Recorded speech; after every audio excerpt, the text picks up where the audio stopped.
Hello everyone, कसे आहात तुम्ही? मजेत ना? तर मस्त असा संध्याकाळचा चहा आणि स्नॅक्स एन्जॉय केलं. येथे विराज पण बघा छानपैकी स्नॅक्स खात होता. त्यानंतर मग मम्मी स्वयंपाकाला लागली संध्याकाळच्या. तर मम्मीने मस्त कणिक मळून ठेवली होती आणि पातोड्याची भाजी बनवायला मम्मीने सुरुवात केली. तर म्हटलं चला आपण पण थोडेफार कामं करूयात. तर मग मी गेली टेरेसवर, मस्त कपडे वाळवत घातले होते ते घेऊन आली. आणि माझा आवाज तुम्हाला वेगळा वाटत असेल तर प्लीज थोडं ॲडजस्ट करा, कारण माझा घसा बसला आहे. त्यानंतर मी कपडे वगैरे घेऊन खाली आली आणि मग काय, मम्मी तू जर वर जाशील तर मला पण वर जायचं आहे टेरेसवर, तसं म्हणत विराज पण पुढे आला आणि वर पायऱ्या चढायला लागला. येथे माझ्या बहिणीने ब्रेसलेट घेतले होते, तर ती मला दाखवत होती की मला घालून दे, बघू दे मला कसे दिसते असं.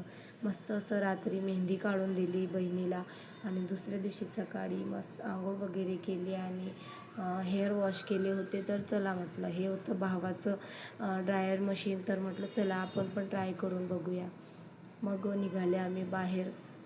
आम्ही गेले आजीच्या घरी. तर आजीने मस्त मला गेल्या गेल्या मस्त मँगो वगैरे कट करून दिला होता. तर मी मस्त मँगो खाल्ला. मँगो खाल्ल्यानंतर तेथे आला होता चप्पलवाला. म्हटलं चला आपण पण घेऊन घेऊया.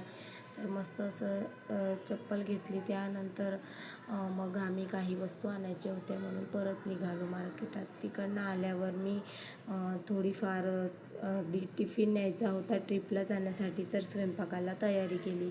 आणि मग काय, मस्त आजीला बाय वगैरे करून घेतले, भेटून आले आजीला. आणि त्यानंतर काही कपडे टाकायचे होते बॅगीमध्ये, तर ते पण छोटे मोठे कपडे पॅक करून घेतले आणि बॅग पॅकिंग करून घेतली. मग माझंवालं फेस मास्क लावायचं राहूनच गेलं होतं. मग काय म्हटलं आता कसं करायचं, तर फेस मास्क लावून घेतले आणि मग सर्व पॅकिंग वगैरे करून घेतली.